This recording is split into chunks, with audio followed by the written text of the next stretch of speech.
you an independent musician? How would you like to have your songs played on hundreds of radio stations just like the one you're listening to right now? Join Mrkbh and we'll promote your music to radio stations and blogs in your genre.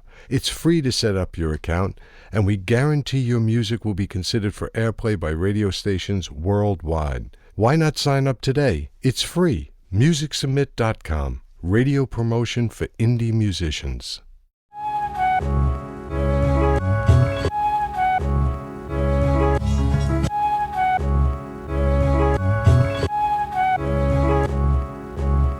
Too many justice, the scepter, the royal court and throne should be respected, so be yourself and support your own. Dust to dust, you will die alone, we were born alone. Ashes to ashes, on microphones, I'm the cornerstone. Welcome to the rebellion, we go to war with clones. Make them pay like old days when they had quarter phones. The black samurai cutting swords through bones. Don't ask me why you hit the battle cry when horns are blown. Interlopers want to infiltrate the border zone and intercept the contraband substances that are foreign grown. But I'm attacking with the force unknown. Sagittarius shooting arrows and stinging Scorpios. Master builders still forming the castle pillars. Aerosol artisans wearing a mask with filters. We become butterflies from caterpillars. Became civilized in the realm of the savage killers.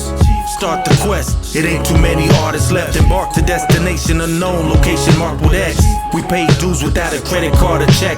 The chief cornerstone when you building with architects. Start the quest, it ain't too many artists left. Embark to destination unknown, location marked with X. We paid dues without a credit card or check.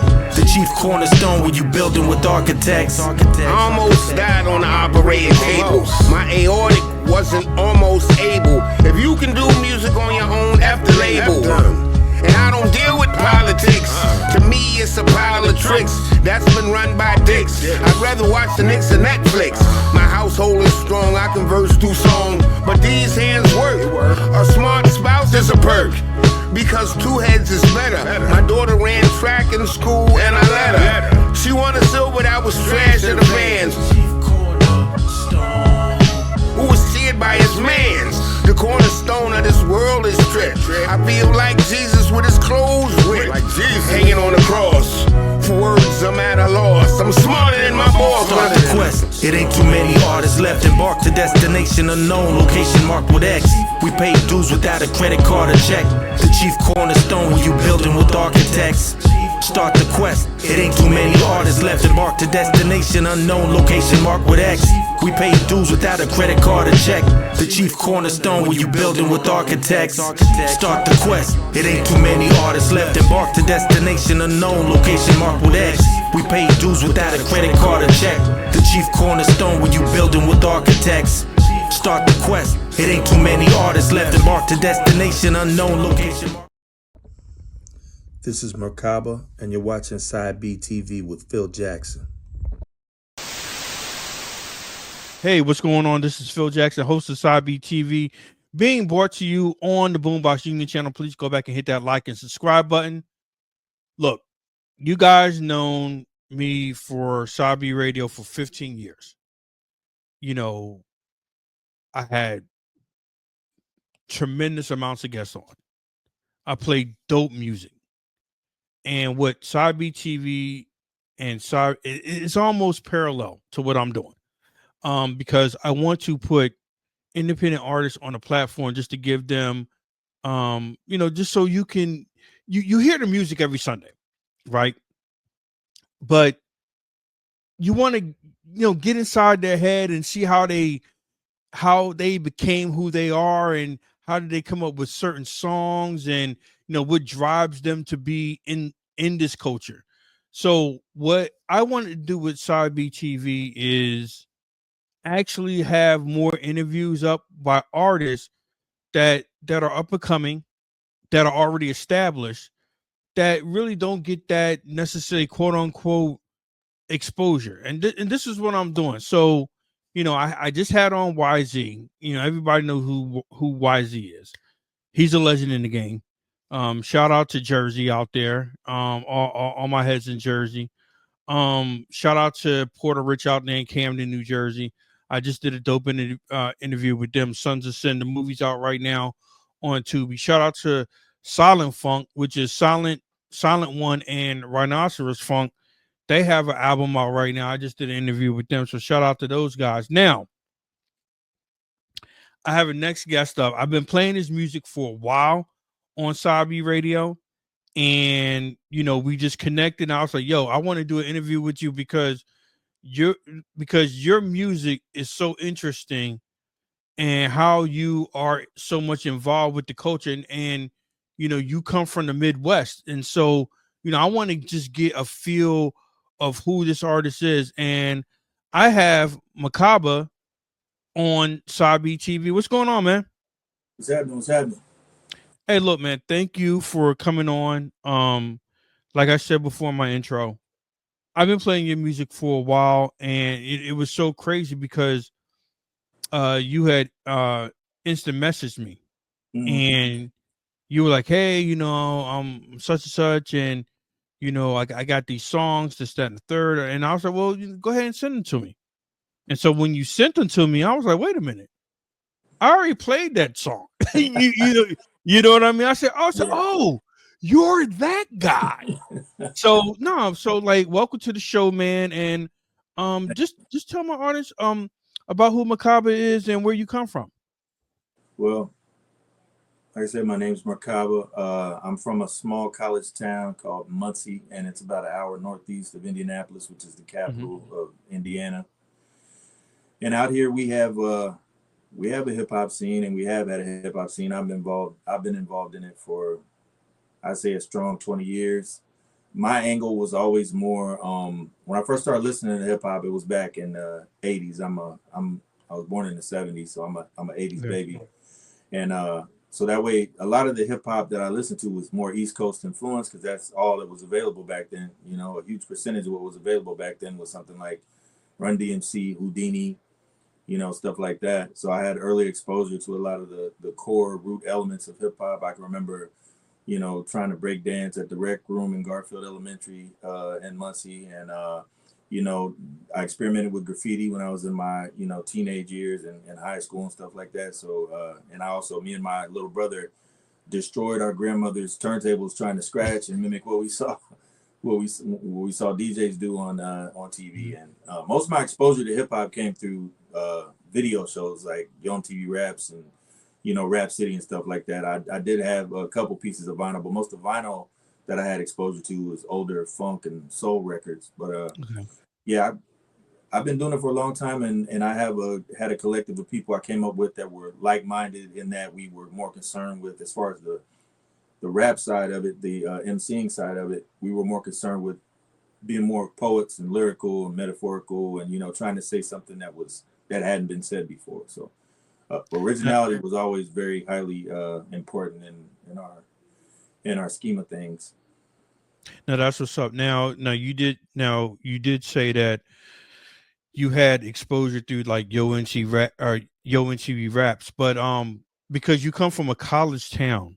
Hmm. Now, did they provide like the underground scene? Like, what I mean by that is, like, did they have like underground hip hop shows? Because especially back then in the '90s, you know, um, college radio actually ruled and actually broke a lot of underground hip hop artists. So, um, did was that the case from where you come from? Yeah, I plugged in with college radio, WCRD, Ball State University. There was a player on the football team that I met, and he was of a similar mind state. He was from Indianapolis, and I still work with him to this day. He produces and mixes for me. His name is Okay. Lord Shane, and that was back around '99, 2000 when I connected with him. So I was circulating the throughout the campus, and I was always, what's strange about it is that I seemed to always find people that had a similar mind state. It's almost like we gravitated towards each other. So yeah, there was a presence there. It was minimal, and it grew over time. When I got a little older, I started sitting on my own events, and me and the people I rode with were more of the source of that kind of rap. But there were Mhm. people definitely that helped build it with us. So yeah, there were people that were interested in that. It's kind of, to be honest, it's kind of deteriorated over time. But there was a Definitely. heyday where I was, we were more plugged in with the college scene here locally. Man, my experience. Well, WPRB is quote unquote it is it's on the campus of Princeton University, but that has WPRB has been the home of the poor righteous teachers, YZ, rest in peace, Tony D, DJ J Ski, if you know G the promoter, it was Insane. yeah, he was basically he headed Wu-Tang Productions. I mean, that's how he got his start on Mhm. college radio. And to be honest, man, college radio back in the 90s, I don't care if you went from Jersey, you can go from state to state. I mean, you have to find it on a late night, and Mhm. they play some of the most incredible music. I had one experience going down to Virginia, Hampton University. I was down there one Friday night, and I was just flipping through the radio stations, and Hampton University's radio station came on, and it was so incredible. And I was just listening to it. I had stopped my car, and I parked in the parking lot, and I was like, oh my God. I was like, they're really playing hip hop. Right. And it was the soul students. And one of the soul students, if you know her, it was Tiff the Gift. And Mm. and ever since then, she left, Hampton, and but she was still an artist. And she's made some of the most dopest music. That's my one experience. But my next question to you, how did you get I always like to ask artists about their names, because that's Mm. what stood out with me, and that's why I started playing your music, because of your name. How did you get your name? Well, I went through a few names, as most MCs do. You're looking for that perfect name to fit you. The most uh, used name that I had before I chose the current name was, I used to go by Mrkbh. That was the name I had for many Okay. years, from like 2007 to 2015, 2016. But I always had a nickname that I used, which like played off of Merc, because Merc was a graffiti name I had, MERC. Okay. And Mrkbh is like an extension of that, because it has to do with it's a mystic name. It means chariot is what it means, and it's like the throne of God.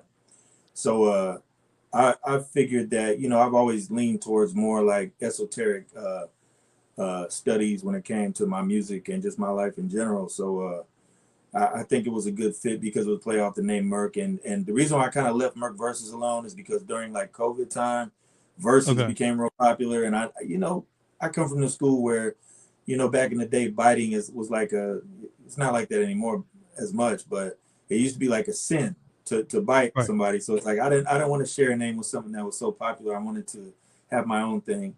And the reason why I took all the vowels out of it was because I saw somebody else online that had a similar name to Mrkbh. So to make it even more unique, I took the vowels out of it and shortened it a little bit. Yeah, that was crazy, because when when I saw your name, I was like, I don't even know how to pronounce this, but this dude is dope. You see what I'm saying? I was like, I don't even know how to pronounce it. I mean, I said, I think I'm spelling it right. I'll have to go back when I Yeah. was putting my playlist together. I'm like, I think that's right. So I mean, but how refreshing was it? How refreshing is it that because we know like the climate of hip hop right now, and it's dominated by mainstream, which I don't have a problem with.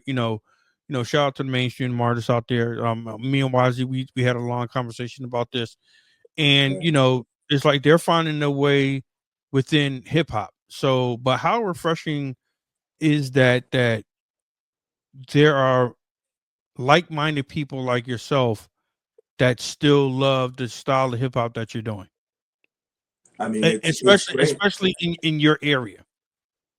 Yeah, it's great because it's like I've traveled all throughout the Midwest and over the years, and I even performed in Chicago, and I even performed in New York City once upon a time, about 10 years ago. But throughout Indiana, it's like extended family. It's like distant cousins, distant relatives. It's like if you get it, you get it. You don't usually have to explain it if somebody comes from a similar root. When it comes to hip hop, when you hear it, you recognize it, and most people connect like that. So, but it's great to always have. You always want to find them. We're kind of a it's really inspirational to see some of the younger generation that have, you know, that actually believe in and hold value in having Hmm. poetic gifts, you know, instead of just, you know, based on, like you said, no disrespect to the mainstream, but you know, some of us, we came up searching for more and needing more out of the music than just, you know, being a soundtrack to our lives. So there has to be, to some of us, hip hop means depth, and in order to listen to it, you have to derive something from it that's going to enrich your life, because we're used to that, you know. Word. So explain to me, because I don't know too much about the Midwest hip hop scene. So like just explain to my audience like how that whole scene is, because you have um what, Michigan, you have Chicago, you have Mm-hmm. Indiana. I must be I know I'm missing some states, but like Yeah, just tell me about like the whole Ohio. Did I say, yeah, well, anyway. Like, so yeah. like just tell me about the whole Midwest hip hop scene out there. I'm more well versed when it comes to Illinois and Ohio and Michigan and Indiana. There are more states like Missouri. I haven't really dealt a lot with Missouri. In my Mhm. particular area code, the the listeners are more basically into like the 3 6 Mafia vibe, Project Pat, and Lil White and stuff like that. The Midwest also, it's like you got anything from Twista to, you know, Kanye West to Eminem. That's all Midwest. And on the underground side, you have like artists that I used to work with. God bless the dead, my man Kevlar Seven from Wiseman. He's from Grand Rapids Yes. by way of Detroit. And Bronze Nazareth, I've built with Bronze back in the day. Been to his studio and those you know, I built with the Wiseman for several years. And then in Ohio, you got some legendary like Wanna Battle crew with Mood and Talib Kweli. Even though he's from Brooklyn, he cut Mhm. his teeth with, you know, the Wanna Battle crew. J. Rawls from Lone Catalyst. There's a group called Megahertz. This dude named Copyright, who's actually on a label that I work with, Man Bites Dog Records. He came from a group called Megahertz. They're from Columbus, Ohio. I actually lived in Columbus, Ohio for about a year, and Okay. they have a pretty strong underground scene. They did at the time when I was there, around 2000, 2001.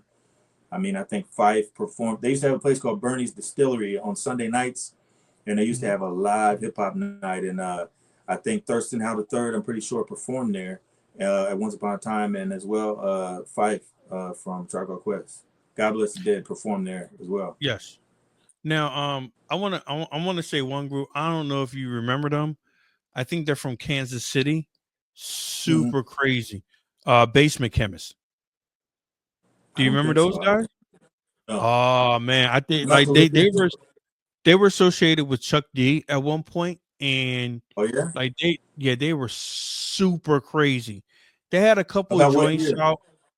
Oh, had to be in the 90s. I don't know what actual time, but I knew they were from the I'm gonna have to look that Midwest, and they were super crazy. Yeah, if you look them up, look up Basement Chemist, um, Correct Technique. That is one of their songs, and I think another song is called Vibing, and it was like they were super crazy. But you know, You said Missouri. say that again. You said you think they're from Missouri. Yeah, they're from Kansas City. Yep. Hmm. Oh, Kansas City. Okay, yeah, I'll check them Yeah. out. So I mean, so I was introduced to Midwest hip hop early, like you said, Lone Catalyst. I mean, like their style was just so incredible, and it was almost like East Coast bias. 'Cause it's like, well, yeah, I know what part of New York are you guys from, and they're like, nah, So I mean, but do you get that a lot also because of your style of music? It's like, yo, are you from Jersey? You from New York? What part of New York you from? Like, do you get that a lot? I honestly, when I was younger, it was like I actually caught some flack at certain points from people. But Mm, the funny thing about me is I grew up listening to a blend of all kinds of music, not just music, but all forms of hip hop. I used to listen to gangster rap. I used to listen to Compton's Most Wanted, South Central Cartel, Ghetto Boys. I was just a fan of the craft, and you know, Scarface is a legendary lyricist, you know, hands down. yes. But I I more so caught flack for it than I did have people like wondering, where I was from. I mean, I used to be, of course, back in the day when nobody had dreads in my area, I was rocking the dreads, and I was always spitting that knowledge, and and people recognized that, and those that related to me and that were my friends and family, accepted it. But there were people that were like, well, why are you listening? I remember one time I got into an argument with somebody about I was playing Ghostface that just dropped Iron Man, and they were like, "What? Ain't nobody listening to that?" I was like, "Look," he was like saying, 8 Ball MJG is what I listen to, and I was like, I listen to that too. I mean, we can peacefully coexist. I like what Right. I like. You know what I'm saying? So you mentioned Bronze Nazareth and Kevlar 7. How was it working with those guys? I mean, because that's legendary. And how did you link up with those two? Kevlar and Bronze, they had came to Indianapolis. We used to go to Indy to do shows and go to events and stuff like that. It's only about an hour away. And we went to an event they had there. And, this was like, I think Bronze had dropped his first solo, The Great Migration, right around Okay. 2006, 2005. And this was probably around 2009 when I connected with them. They were touring to promote some new projects they had in the works and stuff. And I just ended up building with Kevlar. I was more connected to Kevlar than I was Bronze. Like I said, he's deceased. God bless him. He was Right. a close friend of mine. I mean, we talked pretty often, and he actually wanted to take me and my brother under his wing as like his artists. We had a group called Mystery School, and Mhm.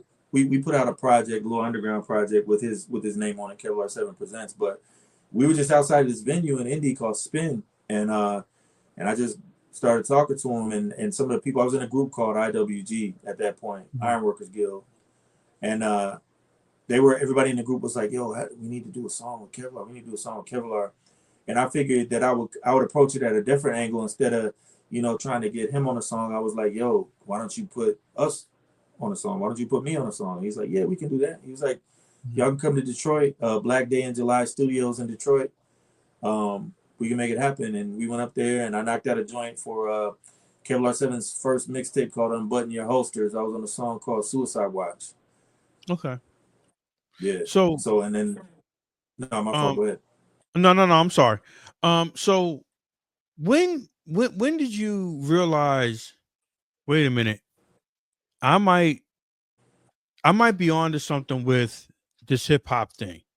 So when did you realize that hey, I might be good at this and I actually have a following. So like when was it a certain song? Was it a certain studio session? So just take me back to that time when it's like, okay, I'm I, gonna take this more seriously.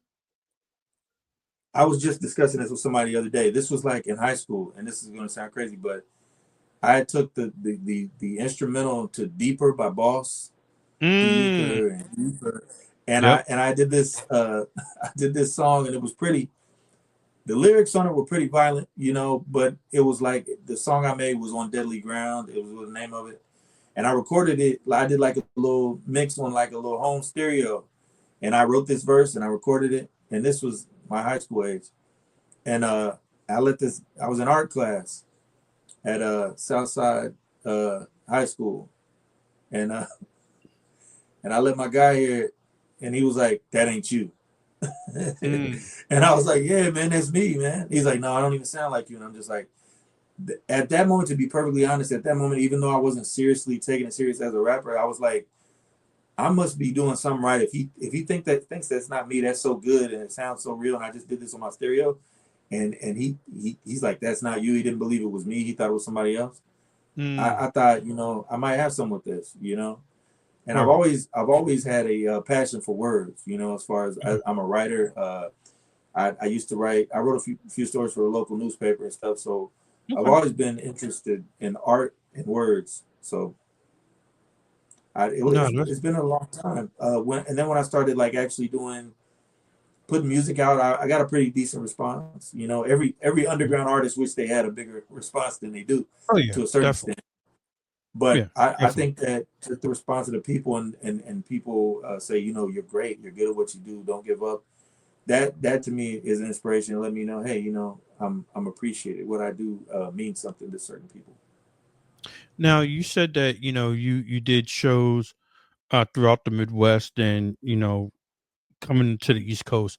So, what was your most memorable show that you performed at? Oh man, that's a very good question. I would probably say it would have to be my show in New York. It wasn't my show. It was the Zulu anniversary, and it was, I Really? believe, I think it was 2015. I have to Okay. check on that, but I'm pretty sure it was 2015. And it was the performers. I mean, I ended up meeting, Cool Herc. I met Jazzy J. I met Grand Wizard Theodore. I met Psycho Les from the Beat Nuts. I met the Artifacts, which later on I ended up doing a show with them in Ohio. The Okay. Artifacts. Yeah, I met and God bless the dead, Tame One. We got a lot of Champ one. legends that's left us, Um, and it was just, I met, Immortal Technique. It was just a mind blowing. It was like a pilgrimage to me. It was Mhm. like a spiritual experience because it's just like, it's hard to describe. I grew up listening to, like, I had a record, 1984. It's called Electric Breakdance, and it had a song in there called Jam on It by Nucleus Yep. with the Wiggy Hmm. Wiggy Wiggy and all that. And Hmm. and I saw Cosmo D perform that live on stage at that event, and it was just like, it was like full circle. It's like I was listening to this as a little boy, a little youth, and now here I am watching him perform it, and I'm an artist, and it was just crazy. But not even just that, you were actually sharing the stage with them. So, I mean, No doubt. I can only imagine, you're meeting, people that you, because I'm the same way, I'm getting into radio, and now I'm interviewing like a YZ. I'm interviewing a Pair Smith. You see what I'm saying? So you grew up listening to these guys, but the crazy thing about it is you say that, oh, well, you grew up listening to these guys, but we're all the same age, just about. You see what I'm saying? But Yeah. we still looked up to them. So I understand it, and to be honest, it's a feeling that once you meet them and you talk to them and you're like, yo, I want to do this even more seriously. And that's why it's like, I'm always thinking, oh, who am I gonna interview next? Who not I don't want to say who's worthy, but who needs that just do. And I can only imagine, I can't even imagine from an artist standpoint sharing the same stage at a pivotal time in hip hop, because was that at SOBs? It was at the Gramercy Theater in Manhattan. Gramercy Theater. Okay, yeah. Yeah. Because I do remember, I didn't go, but I do remember that that event, and everybody was there. So um who were some of your influences, and still are your influences, just trying to be in the culture like this? I'm gonna be honest about this. I've been digging deep. I think that self study is real important to the development of Mhm. anyone, and I've been doing a little, digging in the crates, the digital crates, and having some flashbacks about, my history as a fan of hip hop, Mhm. before even an artist. And I think that one of the earliest artists that I can remember that I that I thought was the man when I was younger was Kumo D, Yes. and that's who I looked He up to. doesn't, And you I, know what? Not to cut you off, bro. He yeah, doesn't get enough credit. He really yeah. doesn't.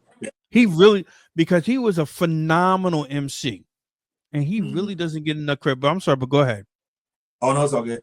I remember there was a song he had called "Rise and Shine" with Chuck D and Karis One, Mhm. where they had it was like a press conference, and I remember that just impacted me.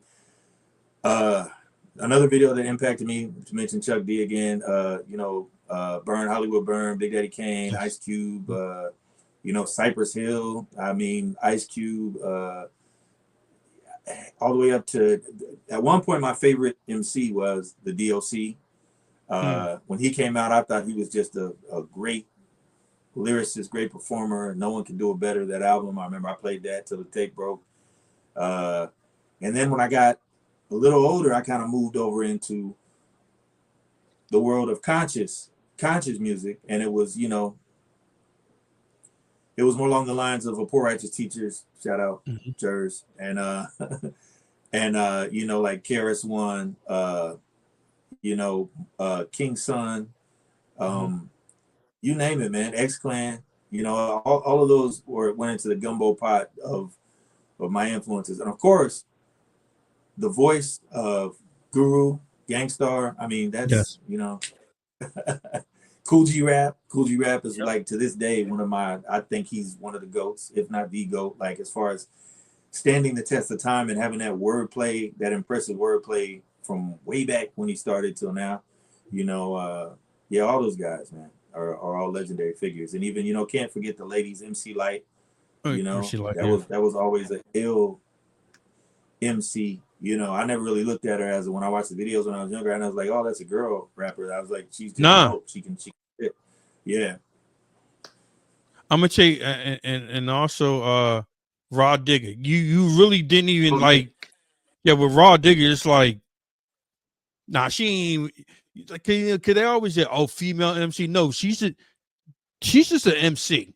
You see what I'm Yeah. saying? I Yeah. mean, like you gotta like, cause she's better than some of the guys. So I was like, yo, she's just an MC. But um, No doubt. you said something important a few minutes ago because you said that you used to write for your local newspaper, correct?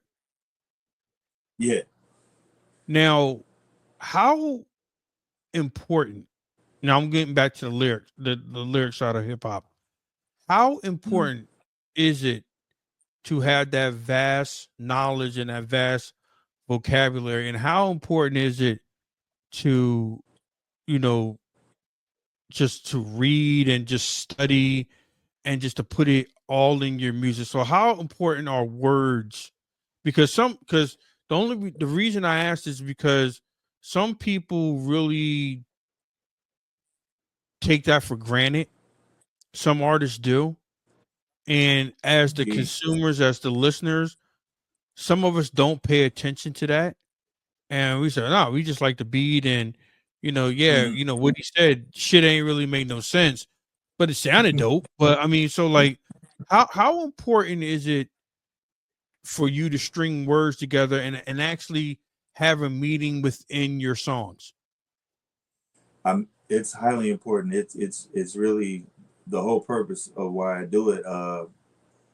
I've heard somebody say on a documentary once. I'm not sure who it was, but they said that in order for you to be a good writer and a good artist, you have to feed your brain in order to have output. You have to put something in order to get something out. So the Mhm. more educated you are, and the more you consume things that are actually worthwhile knowledge, the more you're going to have to say.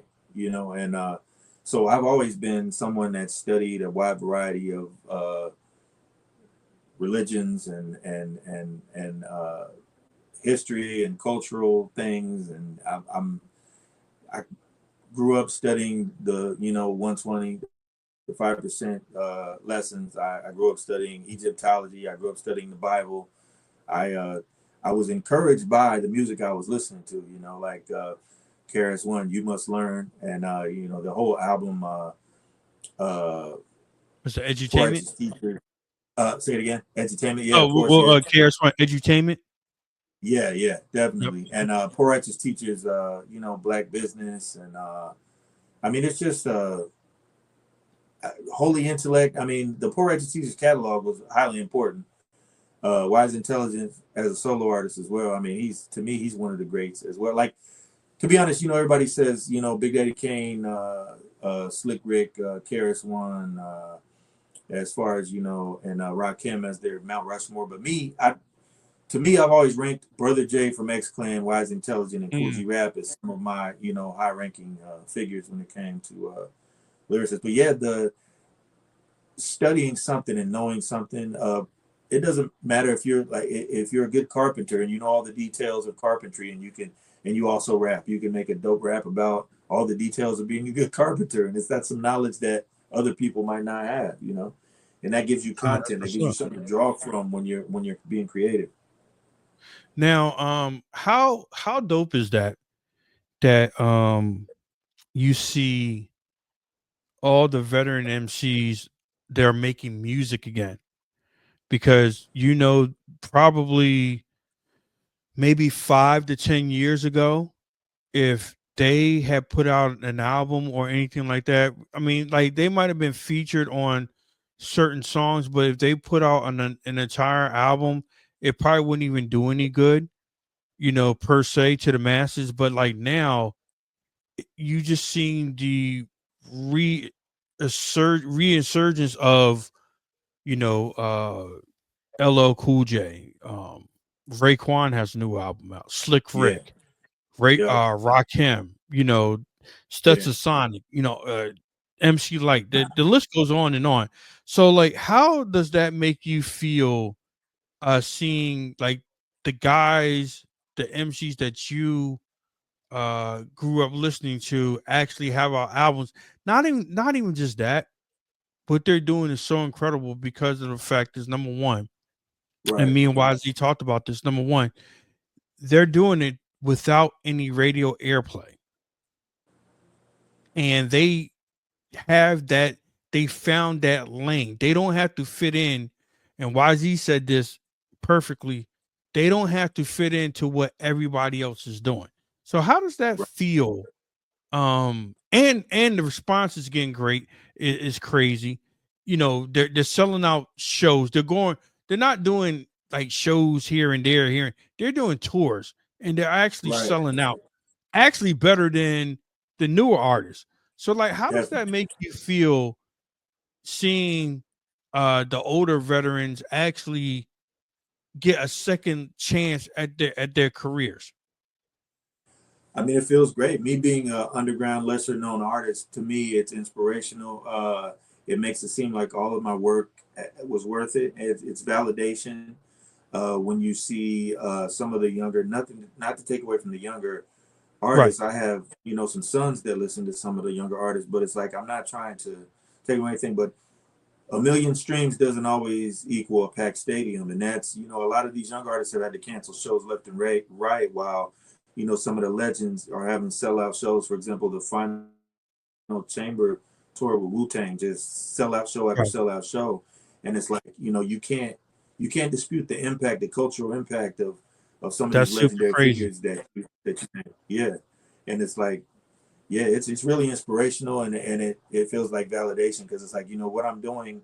It's being in the place where I'm from. I have had over the years my share of debates with people as far as why I make the kind of music that I make. For every supporter, you're gonna have some detractors. So Oh yeah, you know I've definitely.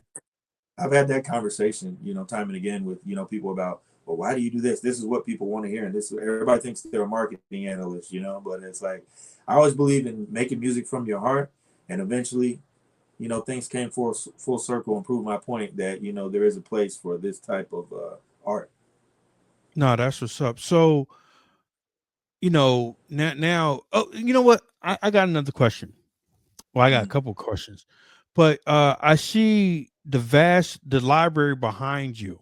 Yeah, So, like explain that to me because I like to see people's backgrounds on what when I do interviews, I like to see people's background. So like explain to the audience because it looks like what was a book. So I can't see. I ain't got my damn glasses on. So like explain to the people what's the background real quick and how important is that to you? I mean, I've always been a big reader. I've always been a nerd. I'm a hip hop nerd. What made me be able to be an independent artist is reading liner notes in music, Okay. and I remember being a young boy, sitting on my dad's lap, and he had the TV guide. A lot of people might remember the TV guide.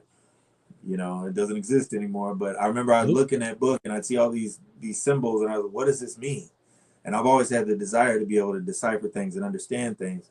So I there's a lot of topics I'm into, a lot of esoteric stuff, a lot of history stuff. Um, and it like I said, it fuels the creativity. I mean, books have been, this is just a fraction. I have books in storage. I Mhm. have another bookshelf in the other room, and I'm always got some kind of literature around me. I'm always trying to learn more, and in this day and age, we don't always have time to sit down and read a whole book. But my Right. method of doing it is I'm kind of choppy with my reading. I kind of seek out, table of contents and find what I need, to serve the purpose or to get the jewel of the day or whatever. So it's an important part of my life, and I think more people would feel enriched. I was saying this to one of my sons not too long ago. I was like, we have 24 hours in a day, so you got 8 hours to work, 8 hours to play. I mean, 8 hours to work, 8 hours to sleep, and the other eight, you gotta find a passion, a creative passion. Don't waste your time. Absolutely. Take a few hours out every day to create something, because we're trained as not to sound political or anything, as Americans we're trained to be consumers more Hmm. so than creators. And I think that we have a more enriched life when we're giving, and that can be giving from the heart and not just trying to be fake and do what everybody else wants you to do. No, that's what's up. So now you did say that you have sons. So how much of that inspires you to make music? Just with your sons and everything. And are they into what dad is into, or are they into like the newer generation of hip hop? Well, I have two sons and a daughter. My two sons, my daughter's musical tastes are more mainstream, but she's always been supportive of what I do. My two sons, they're more open minded, but they do like some of the newer stuff. I think me and my oldest son, we made a connection when two of our artists that we like a lot passed away around the same time. I think might have been the same year or 2 years. He listened to Juice World a lot, and Mm. Juice World passed away, and MF Doom passed away. And we made that connection to where I started listening to some of the Juice World songs. He started listening to some of the MF Doom songs, and that was a moment through the death of those artists.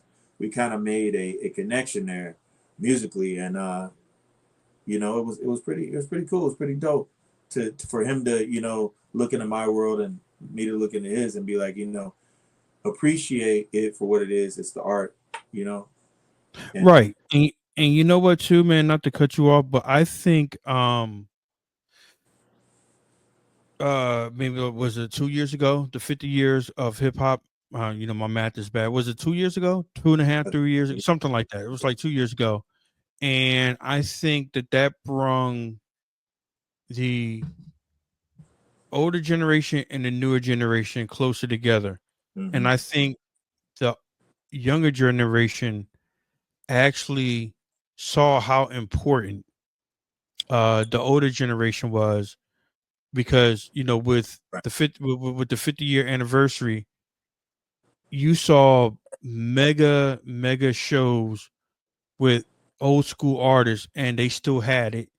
And I mm-hmm, think that's what gave them a second chance to actually say, hey, you know what, we still have a following out here. And definitely, so I used to be like one of those old dudes, just like, yo, I don't like none of this new shit. I don't like none of it. And of course, you're gonna be like that in the beginning, but then yeah, after a while, once you start going over to their world, and it's like, no, it's not that bad. I mean, now I'm gonna be honest with you.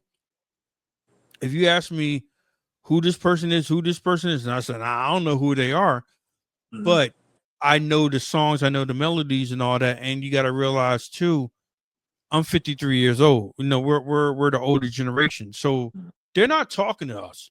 So Right, why would we even listen? right, And it's almost like when our parents just like, why are y'all listening to that shit? I mean, it's like when hip hop right, first came out, it's like what are y'all listening to? This shit don't even sound like music. It's like just a whole bunch of nonsense. And it's yeah, like, no, you just don't understand, and this, that, and the third. And I guess every generation is like that, man. So, you know, I just feel as though that the gap is a little narrow, is more narrow now. right, And we have artists like you, and so many more underground artists that, and actually, if you really think about it, the underground, like the mainstream artists really respect the underground artists too. I was trying to waste time because I got a special guest. Uh-oh. That's gonna blow your mind. That because I know you're like, yo, I'm answering questions, and you're like, he's not even looking at me. I was texting my friend, Uh-huh. and I said, you know what? I want him to join the conversation because you mentioned him like a couple times. Uh-huh. So I got my man, Coach of Freedom from Poor Righteous Teachers. Coach of Freedom, what's good, man? Peace. What's happening, man? How are you? Hey, look, man. Hey, Mrkbh, this is what we do, bro. This is my man right here. Number one, we're from Jersey. I've seen him in concert a couple times. I worked at Yeah. I work at WPRB. That's where I first started hearing his music. Oh, Coach of Freedom, real quick. I just did an interview with YZ. Okay. And yeah, he bigged you up so much, man. And I just want to get you on because I want you to meet my man Mrkbh. He's from Indiana, and he was just talking about some of the influences that he had, growing up, and what it inspired him to make music. And he mentioned Poor Righteous Teacher a couple of times, so that's why I wanted to get you on real quick. So, how you been doing, bro? Oh man, I'm good. Just tying up some loose ends, eating a little bit of sweet potato pie my wife made me yesterday. So I'm all good, man. I'm in chill mode right now, but that's pretty much it, man. Grinding with the food and the music and stuff like that, man. Staying active. So, I wanted to ask both of you because I'm glad I got both of you on right now. Because Mrkbh, I always ask my guests this, Mhm. because they always say like, what do you think about the state of hip hop? But I want to ask, like, what are your opinions on the state of the culture? Because I got so many mixed answers. Some people say that they don't like it. Some people say, yeah, no, the culture's at a good is in a good space right now. So I want Mrkbh, or first of all, do you want to say what's up to Culture Freedom real quick? Oh yeah, peace, salute, big respect. Peace, man. Yeah, Appreciate it. I'm a big fan of Poor Righteous Teachers. I mean, I came up holy intellect, but black business, New World Order, all that. So I mean, I'm all about it. Shaquilla, the video, saw it when I was younger. I mean, y'all are legendary, man. Big respect, inspirational. Appreciate it, man. Thank you so much. No problem. So I want to start with Mrkbh first. The state of the culture. How do you feel the state of the culture is right now at its current state? I think I'm hopeful because there are signs of life. Like you said, with all of the legendary classic artists coming back and dropping new releases, it's letting the younger generation see that the value and reiterate how important it is to have a foundation and a background in the history. So I'm real hopeful about the future. Word. So, Culture Freedom, what are your thoughts on the state of the culture right now?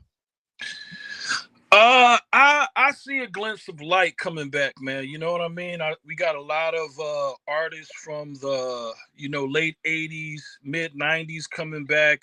My man Kwame is going to be dropping an album next month, actually, and the Rakim got some stuff out, and a few other people, man. So I think right now that yearning for classic hip hop is coming back. You know what I mean? It's just we just got to keep the momentum going. You know what I mean? Like people got to really get out there and support. Not just be nostalgic about it, but like actually hitting those like buttons, sharing, purchasing, and stuff like that. So people will see that we still have a voice in the game, and we're not just like some trophy sitting on the shelf that you kind of look at every now and then to remind you of what was. But these artists are spitting better than they ever was. I just made a comment not too long ago is that in our culture, we seem to want to retire people after they gain the most wisdom. I mean, once you Right. hit your 40s, mid 40s, going to your 50s, man, now you know how to properly apply all that knowledge that you learn. And it's like, that's not the time to say, I don't want to hear from you no more. Yeah. It's a effort by the powers that be to keep hip hop in an immature state, because I don't think exactly how I did when I was, 19, 20 when we first came out. You know what I mean? I'm still fundamentally the same, although, you know, my scope and my aim is a lot better. You know what I mean? So, and I think that comes with anything, man. When you continue to further your knowledge and you go through the industry and you take the hits and the bumps, and now you know what to tell the younger artists what to look out for. You know, and now it's like, oh, you know, be quiet. Don't let them do what they do. Let them go through it. You know, and then, you know, some of the younger artists take on that attitude of, oh, you know, you had your time. Let me do me. You hating.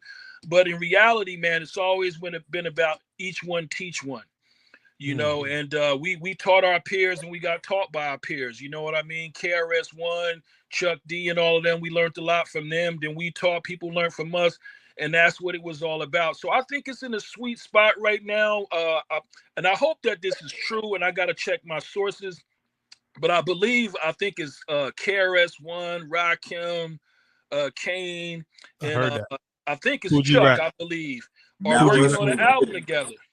Yeah, that's what I heard too. It's gonna be called So, their group. Well, I don't know how true this is, but yeah, their group allegedly is gonna be called Mount Rushmore. okay, Yeah. so I mean Super that crazy. should tell you right there, man. I mean, the fact that they're even working on a project together like that is it's a glimpse of hope that it's not too late to really kind of, you know, clear out some of this stuff. And I'm all with the, you know, the changing of the styles and people from different areas doing what they do and expressing hip hop how they see it, because that's how the culture grow, you know. But I do believe that some things need to stay fundamentally the same. You know what I mean? In order for it to be what it is, to call it hip hop or to call it rap or whatever, you know, there's fundamental principles that need to be in place, or pillars that hold the culture up. And once you remove those pillars, then the culture begins to fall. So we just got to make sure that we're maintaining and maintaining those pillars to make sure that, you know, the culture of hip hop doesn't fall. That's what's up. Hey, Mrkbh, do you have a poor righteous teacher question that you want to ask Coach of Freedom real quick? Oh, Since we got him on the air right now, I'm putting you on the spot, brother. You know, so I mean, you know, do you have a question for him, real quick, or like, or a song that, yo, how did you do this song or whatever? How Like, was it reconnecting with KRS-One after there were some issues? Because I remember he had a song called where he kind of took shots at the 5% to a certain degree, and then later y'all got him on the New World Order album. How was it like reconnecting or with somebody like I that mean, that you had?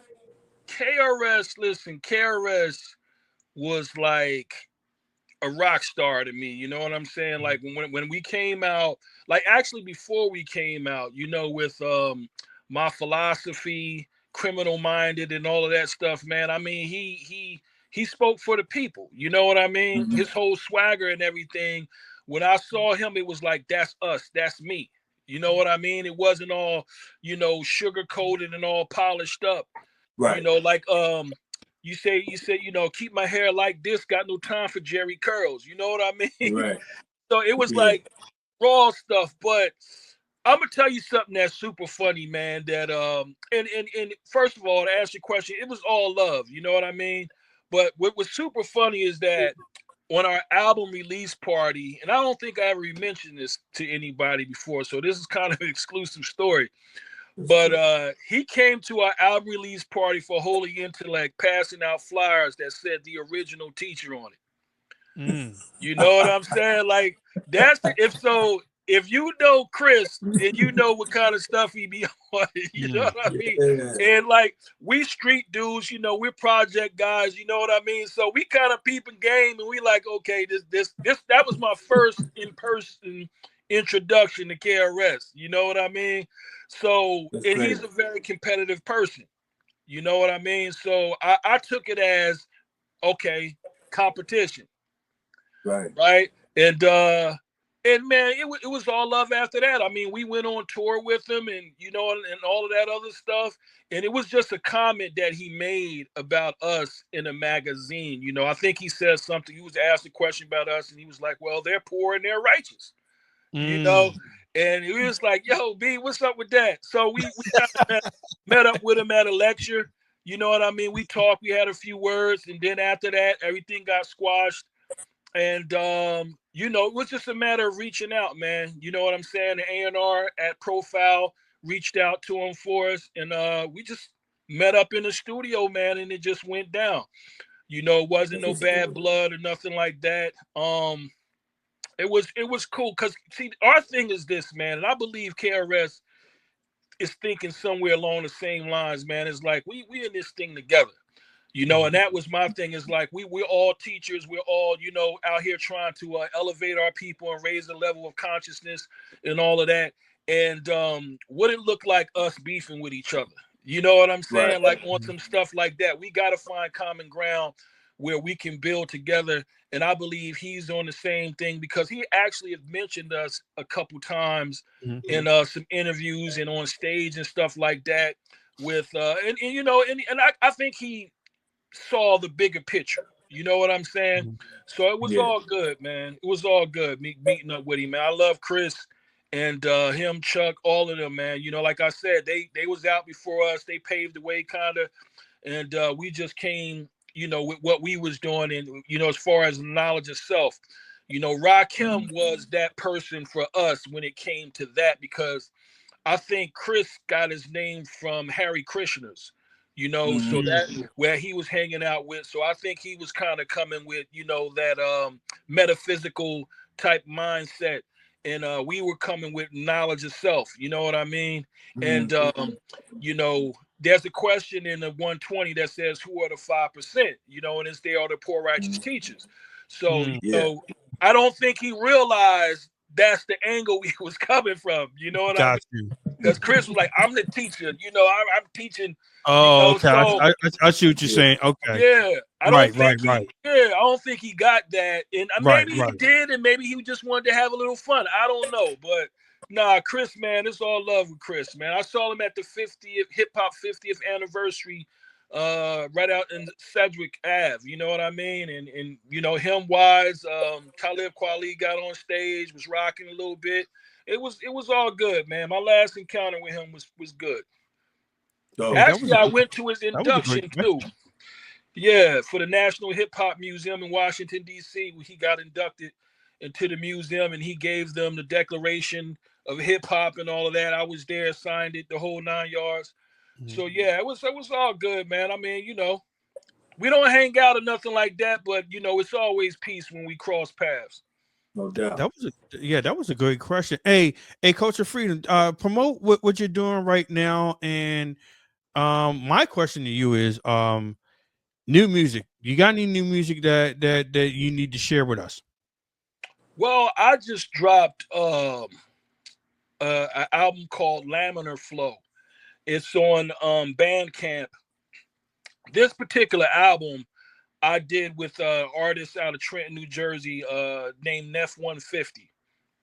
He had moved to Atlanta, and during the pandemic, you know, he hit me up, and we was chatting, decided to do a couple songs together.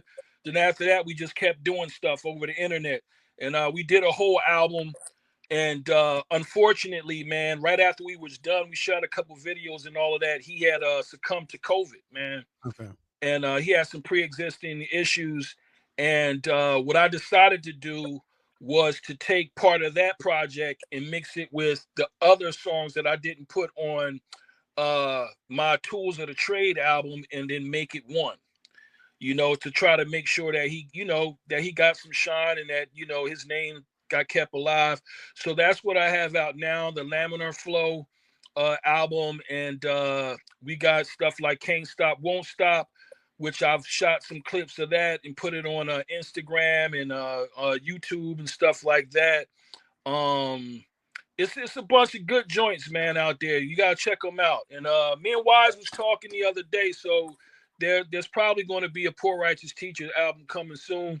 Ooh, so nice. yeah, so he got a bunch of material, I got a bunch of material, and we still like doing it, man. I mean, we did a show together about a month ago in Jersey for the Passage Theater. yes. And where we did the, you know, I don't know if you came through and saw the play Ghetto Gods. Nah, you know what? Man. Yeah, because I would. Yeah, and you know, and I apologize for that. Real quick, are you guys gonna bring back that play?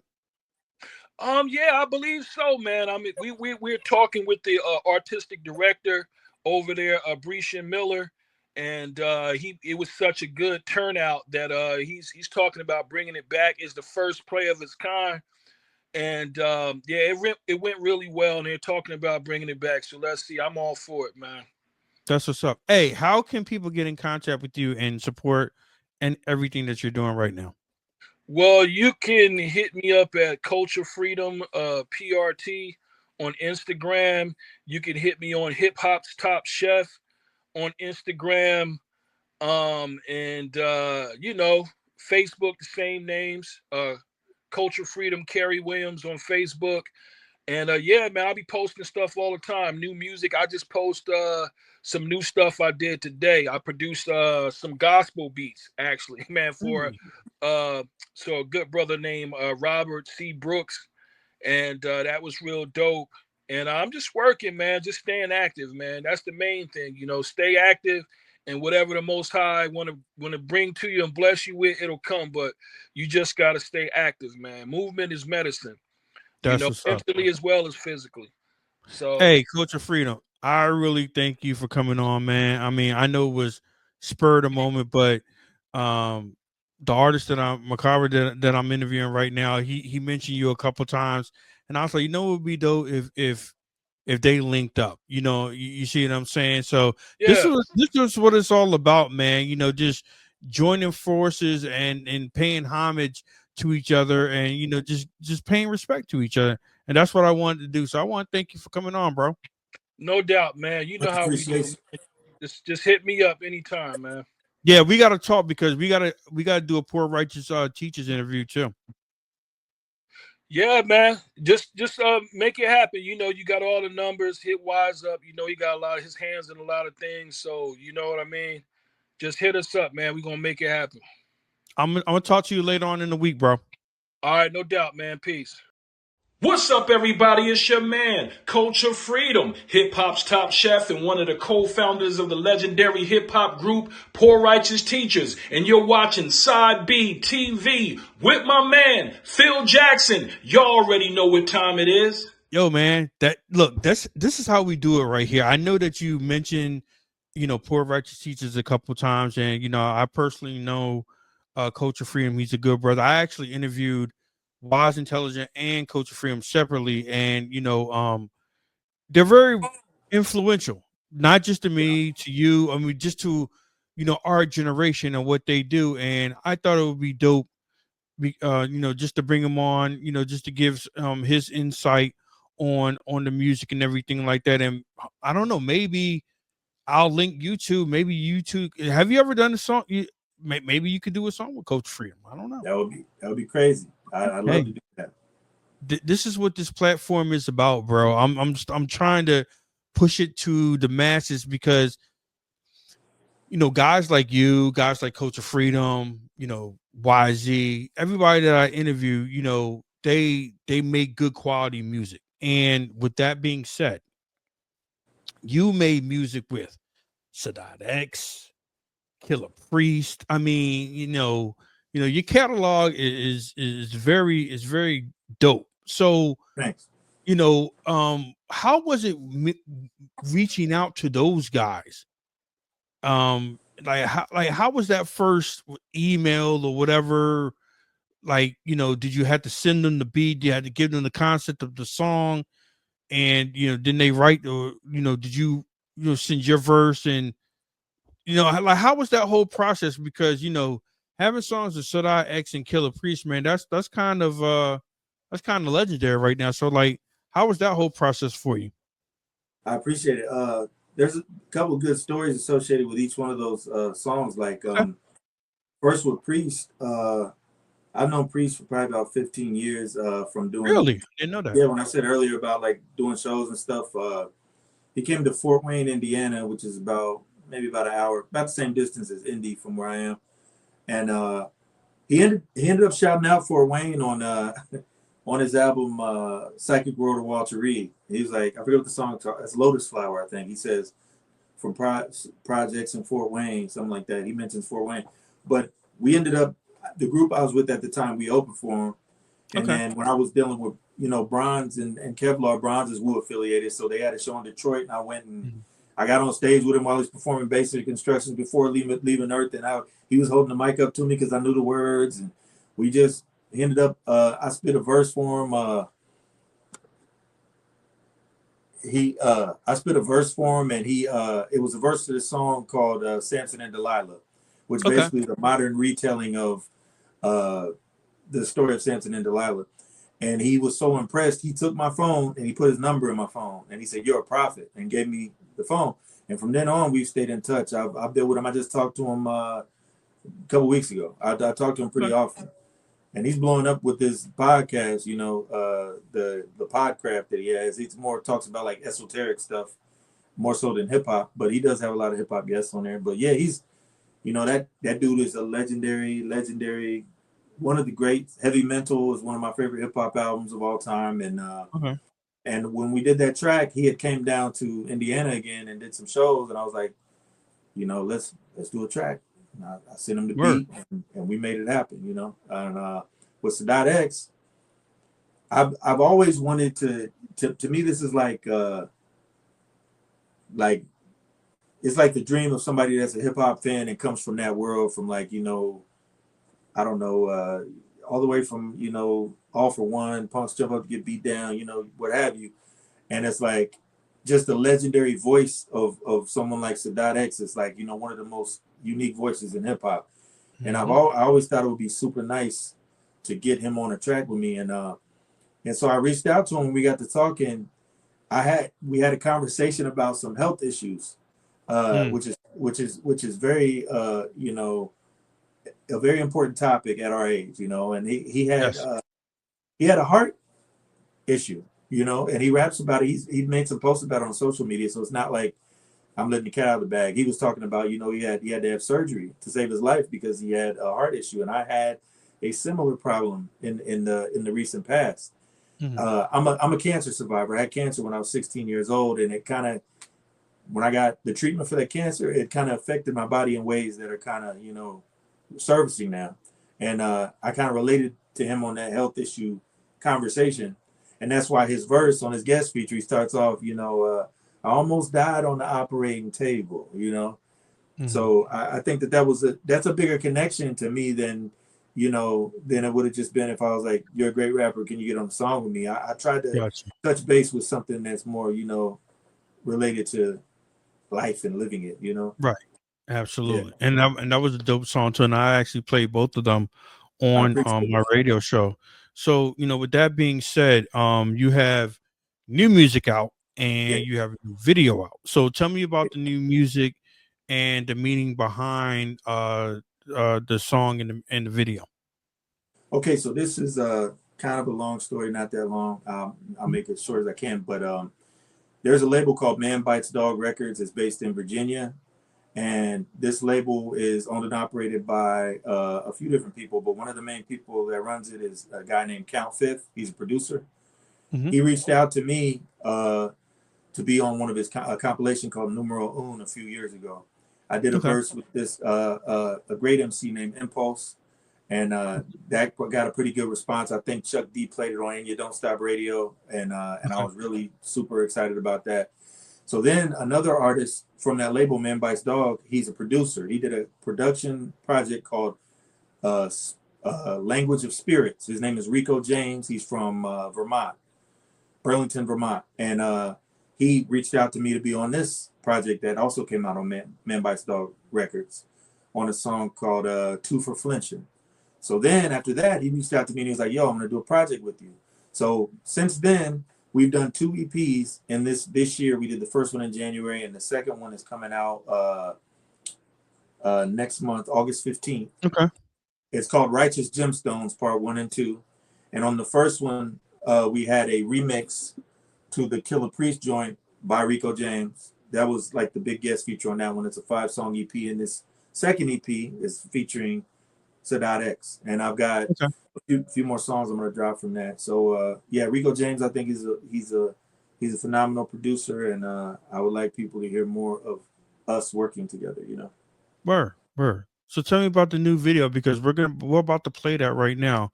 at the end of this video. So at the end of the interview. So tell me about the new video that's out and the meaning behind that. Okay, the video that I gave you is one called it's the Chief Cornerstone song, and it's Mhm. featuring Sadat X.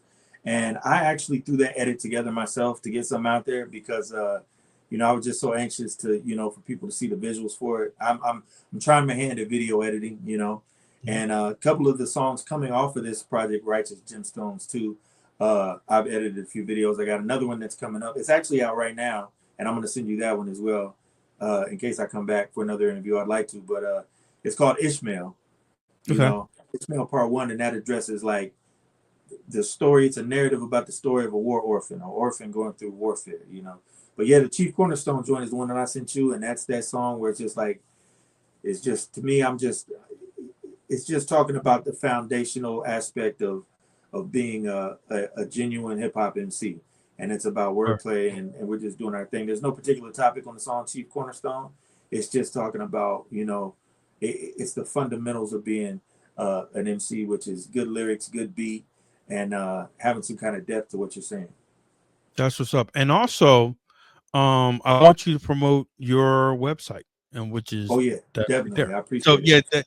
yeah, yeah. So definitely promote your website and where on what's on your website and how people can support that. Okay, it's Mrkbh, which is spelled Mrkbh. It's www.mrkbh.world. And on there, you can find where you can order music, you can order merch, you can watch my new videos. It's a link tree. There's a lot of links on there, and you can contact me. There's an email there to reach me for collabs or booking or whatever. So that's where it all is. That's central. That's the world of Mrkbh right there. Mrkbh.world. Makaba, I really want to thank you for coming on because like I said, the purpose of Sabi Radio, I started 15 years ago, is to give that feeling back to FM radio that was missing for so many years of so much great music. I understand the politics of how radio is now that you know artists can't just come up there. You remember that artists would just somebody will be on the air, then artists will just come up there and say, "Here, just go ahead and play this," and they'll premiere a new song without any guidelines, without any rules or anything like that. They would just play it. So like I just wanted to give that feeling back to radio, and I linked up with a ton of artists like yourself, like Mhm. just to put out good music. And the one thing that I always hated, people always said, "Well, where's the real hip hop? Where's the good hip hop at?" It's all right there. You look for everything else online. You can Right. find everything else, and Mhm. it's right there, especially on social media. Because if you're friends with Makaba, you're going to you have the same similar likes of music, and what he's going to put on his page, then it's going to come on your page. And not even just that, then you're going to do a deep rabbit hole in his music. It's like, yo, this brother's nice right here. So that is the whole purpose of Sabi Radio, and just to give you guys a even more platform, because we could have done, and don't get me wrong, radio, and we're going to do a radio interview also. Radio interviews are dope, but in this day and age, this lasts longer, and this can go out to the masses, and Mhm. people can click on it anytime they want to. And this is what I want to start doing is, yeah, I do pay respects to the veteran MCs, but you guys make up Sabi Radio, and you guys are keeping this culture alive. And I really want to thank you for coming on, man. You got any shout outs before we get out of here? Definitely. First, I want to shout out you, Phil Jackson, because I appreciate the opportunity. It's an honor, and especially for allowing me to have a connect with Culture Freedom, somebody I grew up listening to as part of Poor Righteous Teachers. And I want to shout out Rico James. I want to shout out El Monte. I want to shout out the small college town of Muncie, Indiana, and everybody that's down with me. My boy Dub, uh, everybody, man. It's yeah, Jay Lee. It's hip hop. Hip it to the hop, and you just don't stop them. You know what? And that's a perfect ending right there. And we're gonna play Chief Cornerstone right now. That is your latest video, and you're gonna come back and we're gonna play Ishmael at a later date. So I really want to thank you for coming on, man. And also send me did you send me Ishmael already? Because I'll play that. I'm gonna play that. The I actual think you did. file, I haven't sent it, but I can send it to you. Okay, word. Okay. I appreciate that, bro. No Yeah, problem. so thank you for coming on, man. And anything I could do on my end to help promote what you're doing, please do. Look, go to this website right here. If you like his music, if you like what he said, if you like his knowledge and what he brings to the culture, go support this. It's right there. So I want to thank you for coming on, man. What we're gonna do, we're gonna play that video featuring Sadat X, and thank you for coming on, bro. Much appreciated, man. Thank you for having me. Mrkbh TV, that is it for us, man. And we will talk to you at a later date. I don't know who I'm gonna have on next. I know it's gonna be dope. So all my interviews are dope. So it's gonna be dope after dope after dope. No drug reference, but just good feeling. If I had to explain that shit to you, you're not hip hop. So, but with that being said, we're gonna play the video right now. I'll talk to you guys soon.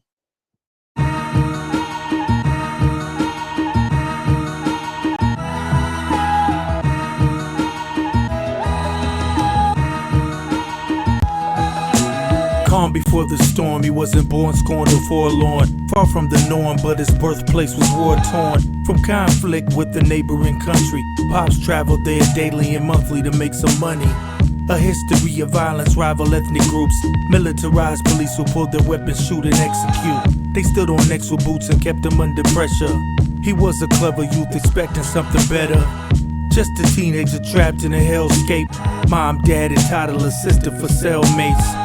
There was an uprising, bombs dropping, guns firing. Casualties, he saw his loved ones dying. His parents were a married couple buried in rubble. Little sister body broken with her hair in a puddle of blood, so we wrapped her up and carried the bundle and watched her take her last breath of air as she struggled. Ishmael is his tale, his young heart was throbbing. Empires falling, the pilots are carpet bombing, turning cities into smoldering ruins. No mercy or pity when the soldiers are shooting. Ishmael is his tale, his young heart was throbbing. Empires falling, the pilots are carpet bombing, turning cities into smoldering ruins. No mercy or pity when the soldiers are shooting. No longer a teenager, it's a decade later. Angels of death invaders headed west, explosive detonators. Harsh memories of bodies blown apart, injuries, artillery. Nightmares of a dark entity, scarred mentally. In a refugee camp, enemies make a continuous and steady advance. No resisting it, they hitting dissidents with drone strikes. They blast on second-class citizens with no rights. Old beef. Lives are taken, they're turning to meat grinder. No peace. Violating the terms of the ceasefire. Beyond deadly, living like a refugee, no time petty. Heartbreakers are waiting with bombs ready. And peacekeepers assisting asylum seekers to make an escape to the States with migrant visas. From this insanity to the land of the free. So 5 times a day he's praying on his hands and knees. Ishmael is his tale, his young heart was throbbing. Empires falling, the pilots are carpet bombing, turning cities into smoldering ruins. No mercy or pity when the soldiers are shooting. Ishmael is his tale, his young heart was throbbing. Empires falling, the pilots are carpet bombing, turning cities into smoldering ruins. No mercy or pity when the soldiers are shooting. Ishmael is his tale, his young heart was throbbing. Empires falling, the pilots are carpet bombing, turning cities into smoldering ruins. No mercy or pity when the soldiers are shooting. Ishmael is his tale, his young heart was throbbing. Empires falling, the pilots are carpet bombing, turning cities into smoldering ruins. No mercy or pity when the soldiers are shooting. The surge of migrants started in the spring of 2022. Since then, city officials say more than 224,000 migrants have come. Initially, the mayor welcomed the new arrivals. A sanctuary city with a right to shelter mandate allowed asylum seekers to find food, clothes, medical attention, and a place to stay.